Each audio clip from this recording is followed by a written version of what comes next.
po sa inyo, no? Although may inaayos po, no, yung video po, tayo po'y magsimula, no, sa panalangin. Aming Diyos na buhay, banal, makapangyarihan sa lahat. Lubos po kami nagpapasalamat sa gabing ito. Muli mo kaming tinipon sa amin pong Friday weekend service.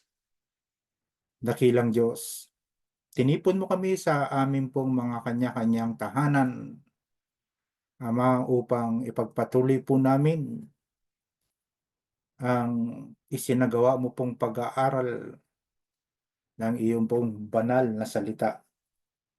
At hinihiling po namin, Ama, sa pamamagitan po ng iyong kaisa-isang bugtong na anak na sa Jesucristo, at sa patuloy na patnubay ng iyong Santong Espiritu, dalangin po namin, Ama, na patuloy mo kaming samahan sa mga oras na ito. Muli mo po, Panginoon, bubuksan ang aming mga kaisipan, ang aming mga tainga, ang pintuan ng aming puso. Ama, sa bawat salita po na aming maririnig, mababasa sa iyong banal na kasulatan, tumimo ito sa aming mga kaisipan, tungo sa aming mga puso. At ito po ay maisapamuhay namin sa tulong at patnubay ng iyong Santong Espiritu, ang iyong mga salita, at makapagbigay ito ng kaluwalhatian sa iyo sa pamamagitan ng aming mga gawa. Kaya po, Panginoon, lahat po ng aming gagawin sa mga nalalabi pa pong oras, minuto o oras, Panginoon, sa oras na ito, samahan mo po kami. Muli naming maranasan ang iyong dakilang presensya sa gabing ito.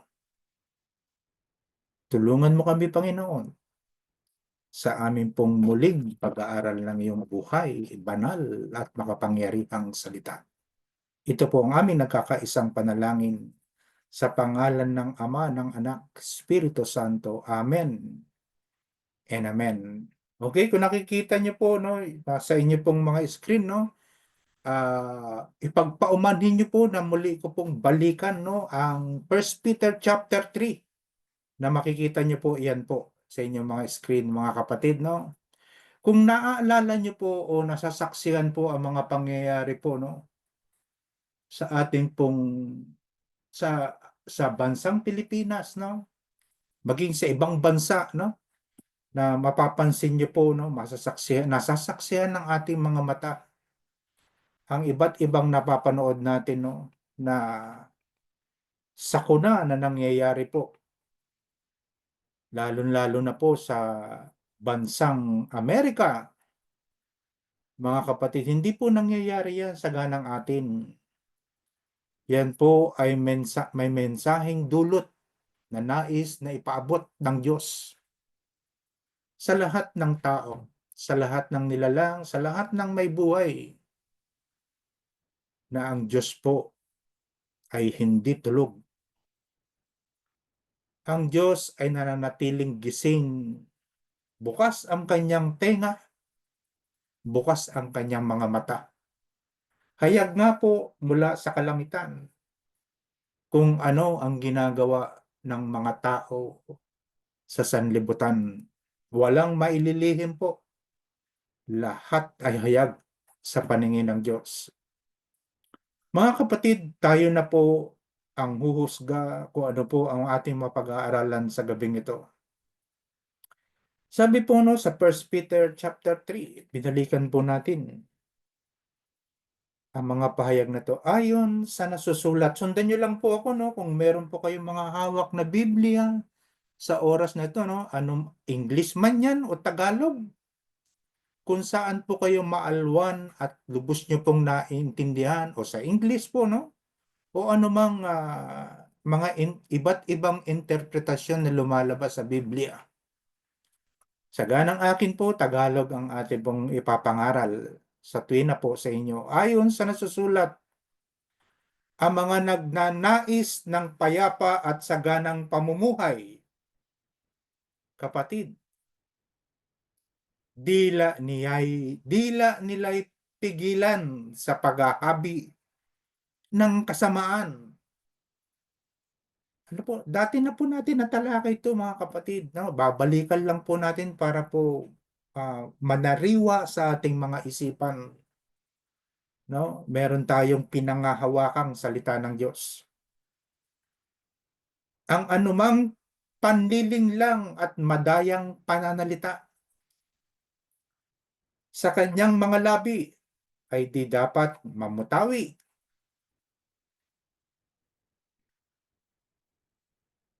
Ang masamay iwasan na at ang gawin ay ang tama at ang laging pagsikapan ay buhay na mapayapa. Listen po mga kapatid, ha? Pinatutunayan po, ha, sa scripture na ito, na pinatutunayan na ang Diyos ay nakamatsyag. Kahit saan ka naroroon, kung ano man ang kalagayan mo, kahit po ang kaloob-looban ng iyong kaisipan, ng iyong puso, Diyos lamang ang nakakatao. Diyos lamang, ang mata ng Diyos ang nakakakita. Sa kanilang panalangin, listen po mga kapatid, ha? Kanina po sa mga testimonya niyo po, no? Sa mga patotoo ninyo, no? Na mga nangyari sa inyo. Nakakapagpatibay po yan ng inyong pananampalataya. Yung personal testimony ng isang tao. Sa kanilang panalangin, tingnan niyo po kung gaano bukas ang tenga ng Diyos. Bukas ang mata ng Diyos. Bukas ang tainga ng Diyos. Lahat nakikita niya at naririnig niya ang nangyayari sa kalupaan, sa sanlibutan. Ngunit ang masasama ay kanyang sinasalungat. Magsisilbi po itong paalala sa atin, mga kapatid, na ang dila natin ay ingatan. Kaya po nangyayari yung mga bagay na yun, no? Yung mga trahedya, no? Na talagang hindi mo mapapaniwalaan po, no? Kung saan ang gagaling yung apoy, may bumubuga sa itaas, may bumubuga sa ilalim. At sino naman ang gagawa sa inyo ng masama kung masigasig kayo sa paggawa ng mabuti? At sakali mang usigin kayo dahil sa pagsunod sa kalooban ng Diyos, pinagpala kayo. Huwag kayong matakot sa kanila at huwag kayong mabagabag. Tingnan niyo po ang Diyos, no? Hindi kayo pababayaan sa sitwasyon po na magtiwala lang tayo sa Diyos, no? Sabi niya, at sakali mang usigin kayo dahil sa pagsunod sa kalooban ng Diyos. May nangyari na po ba sa atin na inusig tayo ng tao? Pagtangkaan ang buhay ninyo? May nangyari na po ba sa atin ganyan? Ngunit sabi ng Diyos, pinagpala kayo kung kayo inuusig ng dahil kay Kristo. Dahil sa anak ng tao, inuusig tayo. Anong sabi ng Diyos? Pinagpala kayo. Huwag kayong matakot. Hindi naman tayo dapat talagang makipaglaban sa mga taong umuusig sa atin. Hindi po. Ang Diyos ang makikipaglaban para sa atin. Kaya sabi niya po, huwag kayong matakot, sabi po ni San Pedro sa kanila, at huwag kayong mabagabag. Sabi po sa aklat ng mga awit, mga kapatid, talatang 12, 13, sinong may gusto na mahabang buhay? Sino may nais na masaganang buhay? Yan po, no? Sinasabi po, no? Sa banal na kasulatan. Sinong may gusto ng mahabang buhay? Pag sinabi mong ako gusto kong mahabang buhay. Sinong may nais ng masaganang buhay? Ikaw ba gusto mo ng mahaba at masaganang buhay? Sinong tatanggi dyan? Ngunit, kapatid, ngunit, dila mo'y pigilan sa paghabi ng kasamaan. Ayaw na ng Diyos yan. Hindi natin masisisi, no? Wala tayong babanggitin po kung sino man yung tao na yan po, no? At hindi rin tayo dapat, mga kapatid, wala tayong karapatang humusga. Ano man ang pagkakamali ng tao, nadulas man siya sa pananalita o sinasadya niya man, no? Intentionally or not intentionally, na sabihin niya, ano, sa Diyos ang mga bagay na yon. Ang Diyos na po ang nakakaalam, no, mga kapatid. Pero sa parte natin bilang tao, tigilan po natin ang ating dila. Huwag tayong maghuhusga, no, sa taong nagkamali. Kaya sabi niya, dila mo'y pigilin sa paghabi ng kasamaan. Bagkos, no? Gising po ang Diyos, ha? Nakikita ng Diyos, no? Narinig, bukas ang kanyang tenga. Idaan natin sa panalangin, mga kapatid. Ayaw ng Diyos na umusga tayo. Amen po ba, mga kapatid? Dila mo'y pigilan sa paghabi ng kasamaan. Pagmasdan niyo po ito, mga kapatid, yung mga nangyayari po sa kapaligiran natin hanggang sa ibang bansa. Yung masasaklap po na trahedya na nangyayari dahil sa pagkakamali ng tao. Dahil sa pagkutya, panlalait ng tao sa Diyos. Hindi natin sila masisisi, hindi natin pwedeng husgahan. No, hindi nila nalalaman ang salita ng Diyos. Wala silang ganoong kaalaman tungkol sa salita ng Diyos. Padaskul-daskul ang ating pong pananalita. Tayong lahat ay nagkakamali. Wala pong perpektong tao. Sa iba't ibang paraan, lahat tayo ay nagkakamali. Lahat tayo ay may kahinaan. Ang sino mang hindi nagkakamali, sabi ni Saint James, mga kapatid, ang sino mang hindi nagkakamali sa kanyang pananalita ay isang taong ganap at marunong magpigil sa sarili. Pinag-iisipan niya po, no? Pinag-iisipan niya na maigi, no? Sapagkat tingnan niyo po, ang isip ang nagpapagalaw ng iyong buong pagkatao. Amen? Ang sino mang hindi nagkakamali sa kanyang pananalita ay isang taong ganap. Ibig sabihin, nag-iisip muna siya bago niya bitiwan ang mga salitang nais niyang ipaabot. At marunong magpigil sa sarili. Pagmasdan po natin, no, mga iba't ibang pagsasalarawan po ni Saint James, no? Kapag nilagyan ng renda ang bibig ng kabayo, ito'y napapasunod natin at napapabaling saan man nating naisin. Tignan niyo po, no? Yung kabayo po, no? Kapag nirendahan po yan, nakasakay, no? Ibig sabihin, meron tao siya nagre-renda sa hayop. Nirerenda niya. Pag hinatak niya po ng pakaliwa, kakaliwa ang kabayo. Liliko siya ng kaliwa. Pag hinatak niya sa kanan, tatakbo po ng pakanan yan, no? Ang nagre-renda po, ang tao po ang nagre-renda sa kabayo. Yan, napapabaling saan man natin naisin. Gayun din ang barko. Kahit na ito'y napakalaki at itinutulak ng malalakas na hangin. Titignan niyo po, yung hangin po, dinidescribe, umuugong po yan. Lahat ng nangyayari po sa atin, lahat po ng nangyayari sa atin, tanggalin mo ang hangin. Laksan mo ang hangin, may mga mangyayari po na hindi kanais-nais sa atin bilang mga nilalang.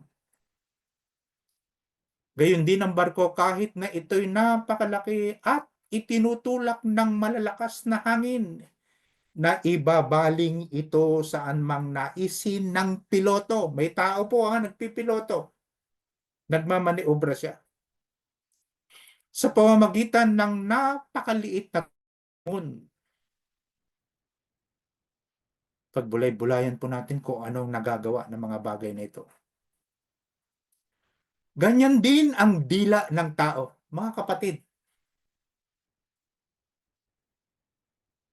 Maliit na bahagi lamang ng katawan, ngunit napakalaki ng mga ipinagyayabang. Ingatan po natin yan, no? Ayaw ng Diyos yan.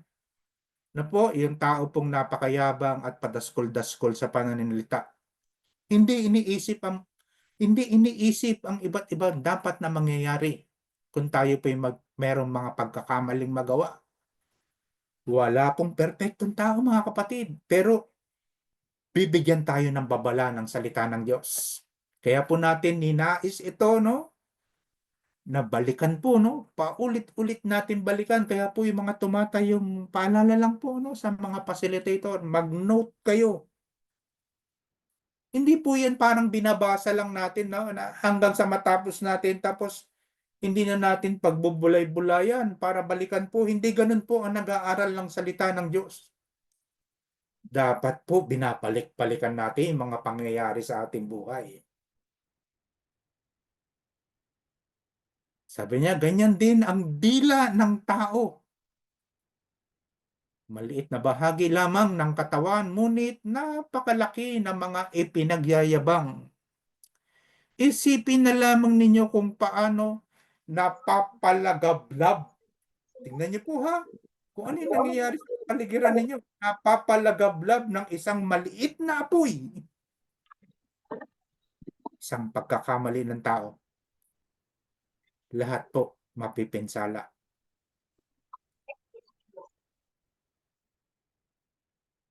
Amen po ba, mga kapatid? Nandyan po ba kayo? Mga kapatid, nandyan po ba kayo? Amen po. Amen, Pastor. Amen. Amen, ha? Tingnan niyo po, ha? At maging ano po tayo, ha?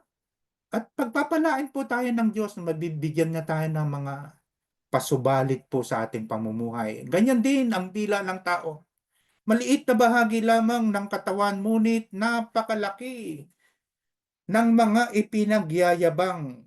Isipin na lamang ninyo kung paano napapalagablab ng isang maliit na apoy ang isang malawak na kagubatan. Nakikita niyo po ba, napipicture niyo po yung mga pangyayari no, sa panahon na ito, no? Okay, ha? Isang pagkakamali ng dila ng isang tao. Hahawakan po yung mga nananahimik po, no, ng mga mamamayan. Mga kapatid, nadadamay po. Talatang 6, ang dila ay parang apoy. Isang daigdig ng kasamaang nagpaparumi sa ating buong katawan. Kaya po ingatan natin, mga kapatid, sa pamamagitan ng dila, no? Matabil na dila. Tingnan niyo po, apektado ang inyo pong buong katawan. Kapag ka marumi po, no? Pangit ang inilalabas po, mga kapatid, ng lahat po, walang perpektong tao po. Pero ang Diyos po, no, walang kasawa-sawa na tayo turuan, paalalahanan sa ating pamumuhay sang-ayon sa kanyang kalooban. Kandila ay parang apoy, isang daigdig ng kasamaan, nagpaparumi sa ating buong pagkatao. Ang apoy nito ay mula sa impyerno at sinusunog ang lahat sa buhay ng tao. Tingnan niyo po, damay po. Nakikita niyo po ba kung paano po yung matabil na dila, no? Hindi lang padaskul-daskul sa pananalita. Hawa po lahat, no? Verse 7, lahat ng uri ng ibon, ganyan po, no, makapangyarihan ng dila ng isang tao. Maaring makapahamak, maaari naman makapagbigay siya ng kabutihan sa tao. Lahat ng uri ng ibon at hayop na lumalakad o gumagapang o nakatira sa tubig ay kanyang paamuin at napaamo na ng tao. Tingnan niyo po, no? Kahit po ang hayop pwede niya ikuman ng ating pong dila. May kapangyarihan po, no? Ma-impluwensya po ang dila ng tao. Lahat po ng hayop pwede niyan turuan sa kanyang tiyaga. Matyaga, ibon, lahat po, no? Yun nga pong ahas, no? Makikita niyo po sa lugar po ng Indian, pagka nag-ano siya, nagpuplot siya, yung ahas, sumusunod eh. Di po ba? Ang hayop, ang aso, no? Even po ang arwana po, no? Fish, yung arwana po, nag-alaga po ako na maano ko lang po, no? Maputol ko. Nag-alaga po ako ng arwana, napalaki ko po yan ng 3 kilo. Ang laki po, no? Halos hindi siya makaikot na doon sa ano eh, sa 100 gallons na ano eh, na aquarium. Napapababa ko po siya sa sahig sa ano, sa sahig po ng aquarium. Pag ginaganon ko po yung sa tiyan niya, pag binusog ko, bumababa po siya doon siya, lumalatag po siya yung katawan niya doon sa sahig po ng aquarium. Natuturuan po siya. Pati yung kumpas ng daliri ko, nakikita niya po eh. Lahat ng uri ng ibon hayop na lumalakad, gumagapang o nakatira sa tubig ay kanyang paamuin at napapaamo na ng tao dahil sa kanyang dila. Ngunit wala pang nakakapagpaamo sa dila. Tandaan niyo po, no? Sabi po dito ni St. James, ngunit wala pang nakakapagpaamo sa dila, ito ay kasamaang hindi mapigil.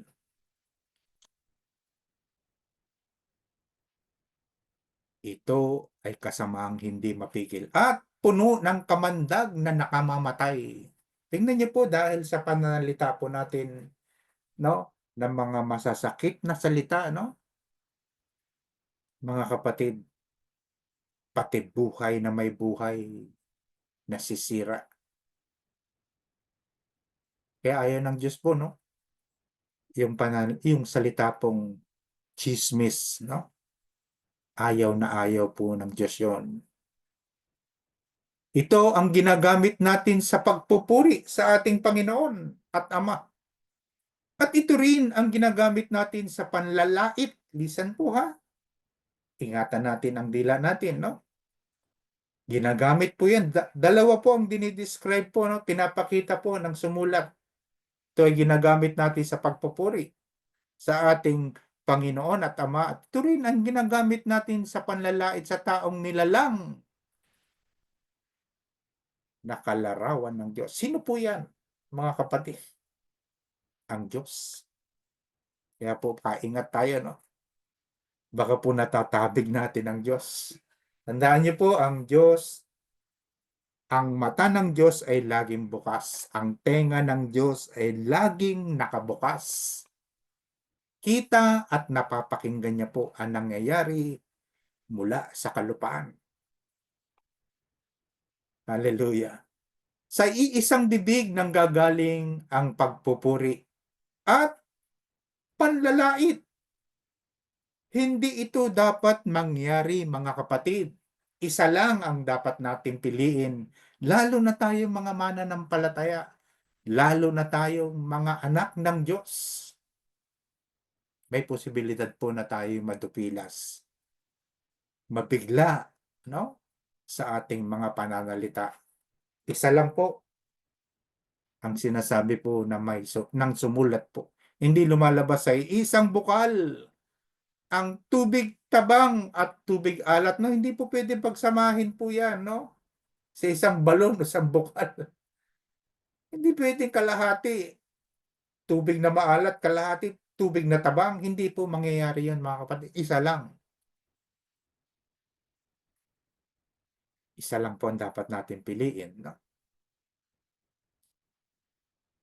Next. Mga kapatid, hindi makapamunga ng ulibo ang puno ng igos o ng igos ang puno ng ubas at lalong hindi rin bumabukal ang tubig tabang sa bukal ng tubig alat. Hindi po pwedeng mangyari mga kapatid. Kung ano ang ating itinanim, kung ano ang salitang ating binitiwan, kapatid, siya po natin aanihin. Hallelujah. Sabi po sa Aklat ng Awit, Kabanata 34 sa mga sumusunod na talata 14, 15, 16, mabuti ang gawin, masama ay layuan, pagsikapang kamtin ang kapayapaan. Ang mga mata ni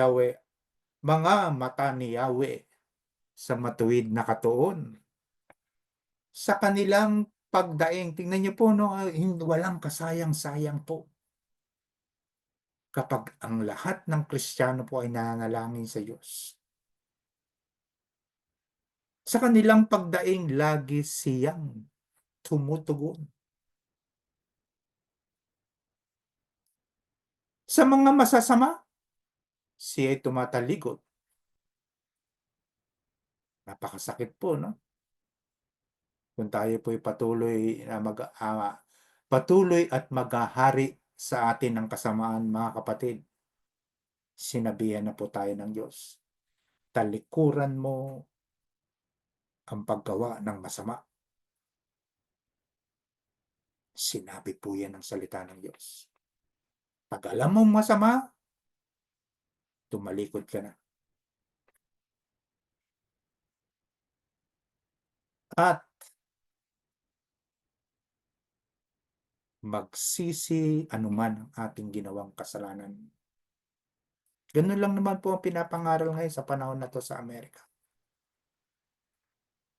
Kaya nga po sabi nga ng mga ibang Kristiyano, laging puno. Laging puno ngayon ang mga churches.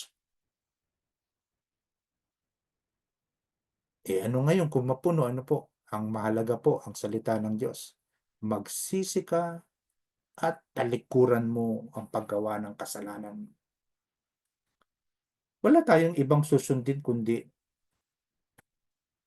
yung salita ng Diyos. The Word of God. Hindi yung mga nakikita natin kung puno yan. No? Ang mahalaga po, marinig ng tao na tumalikod ang mga makasalanan sa kanilang paggawa at paggawa ng kasalanan. Lastly po mga kapatid, no? Igalang ninyo si Kristo bilang Panginoon. Sabi po ni San Pedro. Mula sa inyong puso. Gusto po ng Diyos, no? Ang salita ng Diyos. Ang paggalang po na gagawin natin hindi po sa pamamagitan ng labi. Gusto niya po dito sa puso. Igalang ninyo si Kristo mula sa inyong puso bilang Panginoon. Gusto niya po siya lamang ang pinapanginoon ng tao. Lagi kayong maging handang sumagot sa sino mang humihingi ng paliwanag sa inyo tungkol sa pag-asang ito. Tungkol sa pag-asang nasa inyo, mga kapatid.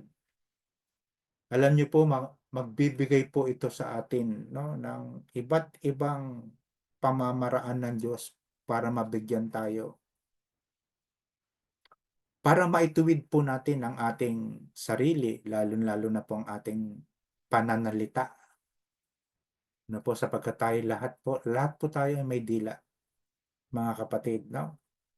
At ayaw din po ng Panginoon na tayo po ay huhusgahan ng hindi po mga mananampalataya.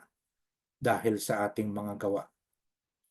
Hindi po yun. Kaya mahalaga po sa Panginoon ang nakikinig at sinusunod natin ang iba't ibang mga kautusan na po batas at tuntunin ng Diyos.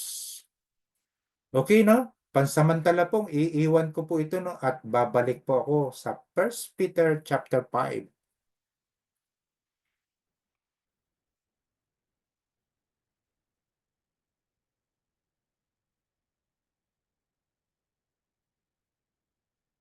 Medyo magantay lang po tayo mga kapatid, no?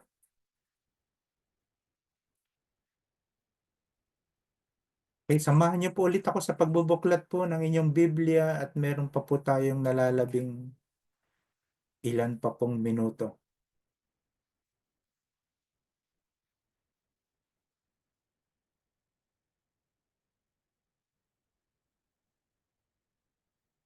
Okay, babalikan po natin sa 1 Peter chapter 5, letter B, 1B.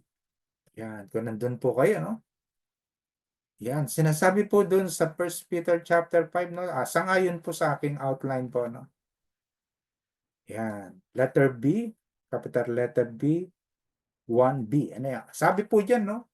Pasakop kayo sa kapangyarihan ng Diyos. Mahalaga po yan, no? Na ang lahat ng bagay po, no? Lahat, even po ang ating pagkatao po ay atin pong itinatalaga sa Diyos bilang pagpapasakop sa kanyang kapangyarihan. Sabi ni St. James sa kanya pong sulat na ito. Kaya nga, pasakop kayo sa kapangyarihan ng Diyos at dadakilain niya kayo pagdating ng takdang panahon. Ito ang biyaya, ay buti-buti po ng Diyos, no? Pagka po itinalaga niyo inyong buhay sa Kanya, isinuko niyo po, no? Tingnan niyo po, nagbibigay ng pagpapala ang Diyos sa atin. Ipagkatiwala ninyo sa Kanya ang inyong mga alalahanin. Lahat, no? Problema, pagsubok sa buhay, lahat ng kabagabagan, alalahanin natin sa buhay ay atin pong ilagak. Ilagak sa Panginoon sapagkat siya ang nagmamalasakit sa inyo, sa akin, sa inyo, sa ating lahat, mga kapatid. Magtiwala tayo sa Diyos. No, hindi tayo pababayaan po ng Diyos. Siya po talaga ang tumutulong sa... Kaya po napakaganda. Naluha nga po ako dun sa testimonya. Doon po sa grupo po namin. Sa room 3. Habang pinapakinggan ko po kayo, sa totoo lang po, no? Na aantig po yung aking puso, mga kapatid. Mamuhay bilang mga kawal ng Diyos. Kilalanin ang kalaban. Makikita po natin yan sa pamamagitan po ng salita ng Diyos. At balikan mo lang, kapatid, yung kapila. Yan. Okay, sandali pa. Yung kanina. Maging handa kayo at magbantay. Ang dyablo, kaaway ninyo, ay parang leon na umuungal at aali-aligid na naghahanap ng malalapa. Okay, no? Ipinapakita po din sa aklat ni Job, no, na natalakay na po natin yan, no? Kaya lang papyaw lang ng mga nakaraan po, no? Tingnan po natin kung paano po gumagalaw ang Diyos at kung paano po nakikipag-usap si Satanas kay Yahweh. Tingnan niyo po, nag-uusap pala sila eh. Sa totoo lang po, no, ipinapakita po ng salita ng Diyos, no?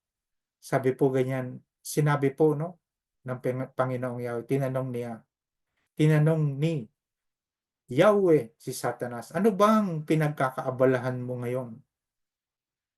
Nagpapabalik-balik ako sa lahat ng sulok ng daigdig, sagot ni Satanas. Okay, sa Job, chapter 2, 2b, no? Sumagot si Satanas. Nagpapabalik-balik at naglilibot ako sa buong daigdig. Tingnan niyo po, napakabilis na tingnan niyo po na ibig sabihin po no, pag pinag-aralan niyo po ito, no? na ang Panginoong Yahweh at si Satanas ay nag-uusap, no?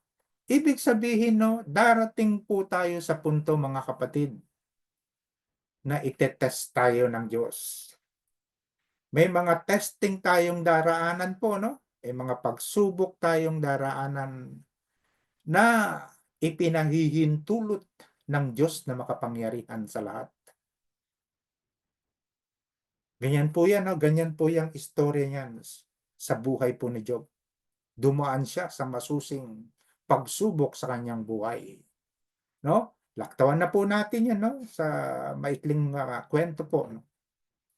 Okay, letter B. Labanan ang kalaban. Hop. Mamaya na po natin, no? Mamaya na po natin pag-usapan na tingnan muna natin ang scripture. Kung paano tayo makikipaglaban, ha? At wala tayong karapatan na hamunin na ang diablo, mga kapatid. Winawarningan tayo ng salita ng Diyos. Hindi ikaw ang makikipaglaban. Hindi, tingnan po muna natin, no? Ang banal na kasulatan. Labanan ang kalaban, verse 9. Labanan ninyo. At pag nakipaglaban ka, kapatid, kailangan matatag ka. Magpakatatag kayo sa inyong pananampalataya sa Diyos. Tulad ng alam ninyo, hindi lamang kayo ang nagtitiis ng mga kahirapan, kundi gayon din ang inyong mga kapatid sa buong daigdig. Hindi lang tayo. Maging ang mga Kristiyano po noon na naglipa na sa daigdig.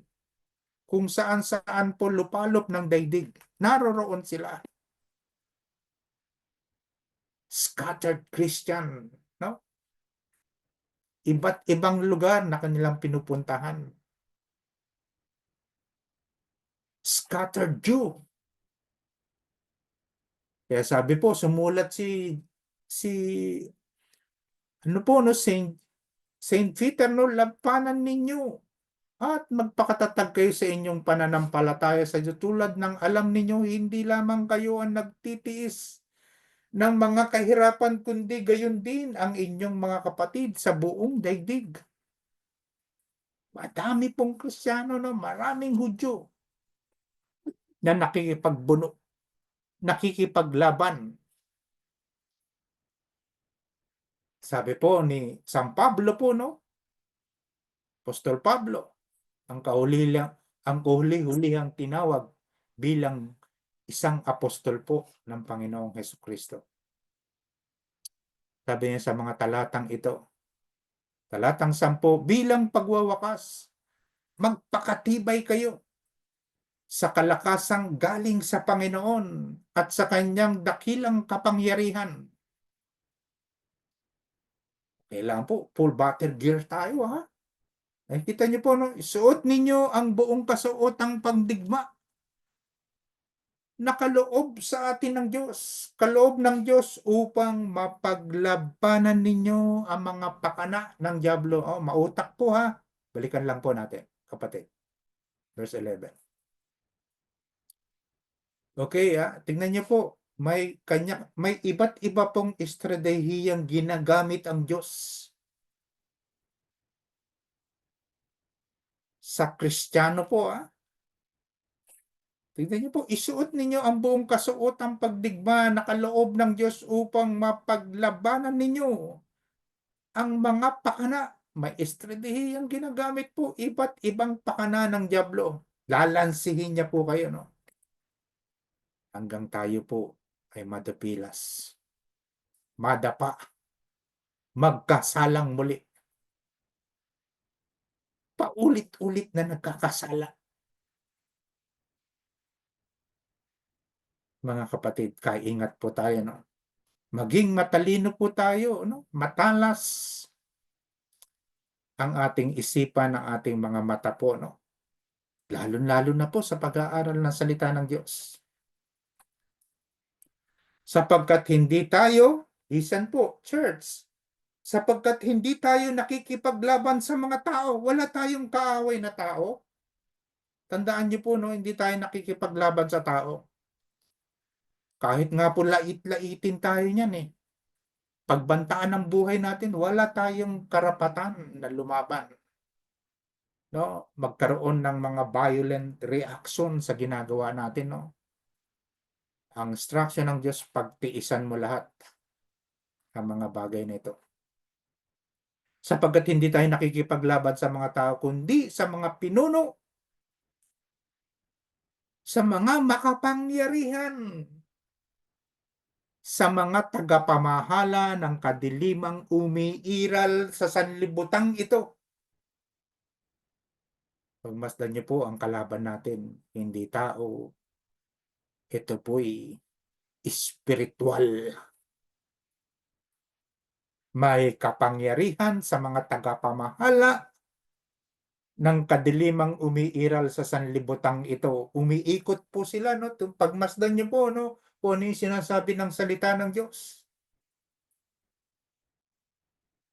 Sa mga hukbong espiritual ng kasamaan sa himpapawid, napakarami po nila, mga kapatid. Kakayanin ba natin to? Pero binigyan po tayo ng instruction ng Diyos, mga kapatid, kung papaano mo sila lalabanan. Lastly po, 13. Kaya't gamitin ninyo, siguro po, sorry po, no? Siguro po, dito tayo matatapos po, no?